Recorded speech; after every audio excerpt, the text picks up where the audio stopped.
बातमी नागपुरातून आहे। नागपुरात भाजपचे नाराज पक्षासाठी डोकेदुखी ठरण्याची शक्यता आहे। तिकीट कापलं गेलेल्या भाजपच्या माजी नगरसेवकांची छुपी मोहीम सध्या सुरू आहे। पक्षाच्या उमेदवाराविरोधात छुपी मोहीम सुरू केली आहे। पक्षाचं काम करू नका, सभांना जाऊ नका अशा छुप्या सूचना काही माजी नगरसेवकांकडून भाजपनं 51 माजी नगरसेवकांची तिकीटं कापली।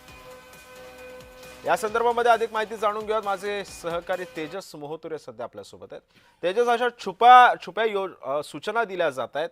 51 माजी नगरसेवकांची तिकीटं सुद्धा कापली गेलेली आहेत भाजपकडून। काय घडतंय नागपुरात?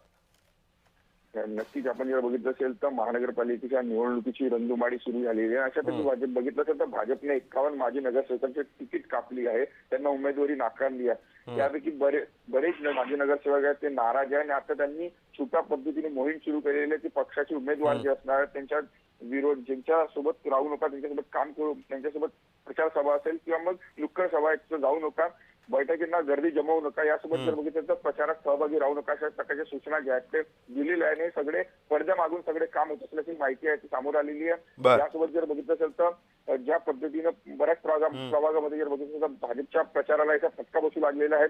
सुमारे 25 जागेवर या संपूर्ण जागेचा धोका बसू शकतो अशा प्रकारची माहिती सुद्धा निर्माण झालेली आहे। त्यामुळे भाजपने मिशन महानगरपालिकेच्या 120च्या नारा दिला, मात्र शहरातील 151 पैकी 105 जागेवर जर बघितलं तर महायुतीकडून नवीन जे आहेत उमेदवार देण्यात आलेत, मात्र युतीकडून बंडखोरी टाळण्यासाठी जे उमेदवारांनी थेट एबी फॉर्म दिले होते त्याच पार्श्वभूमीवर जर बघितलं असेल तर 51 माजी नगरसेवकांची जी आहे ते बत्ती गुण केली आहे। त्यामुळे या संपूर्ण संदर्भात जर बघितलं तर संपूर्ण माजी नगरसेवक जे आहेत ते छुप्या पद्धतीने जे आहेत ते बंड करत असल्याची माहिती आहे समोर येत आहे। पण तेजस, यामध्ये कुठेतरी या माजी नगरसेवक जे नाराज होते त्यांची काही समजूत काढण्याचा प्रयत्न भाजपकडून केला गेलाय का?